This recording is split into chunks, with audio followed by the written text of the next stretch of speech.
ચલો દોસ્તો, હવે અત્યારે હું બનાવી રહ્યો છું ચા. જેમાં મેં પાણી નાખ્યું છે, પછી ચા નાખી છે અને હવે અને ઉકળવા મેલ્યું છે. ઉકળીને પછી આપણે એને નાખીશું દૂધ. તમે જુઓ હું કઈ રીતે બનાવું છું. આમાં મેં નાખ્યું છે દૂધ નાખ્યું છે. દૂધ આપણે નાખી દીધું છે મસ્ત મજાનું. અડધો કપ નાખ્યો છે. બોલ્યો ચલો હવે આપણે એમાં નાખીશું આદુ.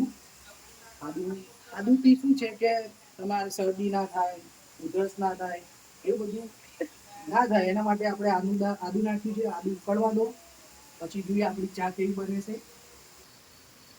આમાં 2-3 તુલસીના પાના આપણે નાખીએ છીએ, જેથી તમને શરદી ઉધરસ એ બધું ના થાય અને તમારું શરીર હેલ્ધી રહે. એના માટે આપણે ફર્સ્ટ ક્લાસ ચા બનાવી છે. ચા હું તમને પીવડાવીશ. ચા પીને પછી મારી ચેનલને શેર કરો, સબસ્ક્રાઈબ કરો અને તમારા દોસ્તોને લાઈક કરો. મારા બ્લોગને શેર કરો, સબસ્ક્રાઈબ કરો, જેથી કરીને હું આગળ વધું એવી મારી તમન્ના છે.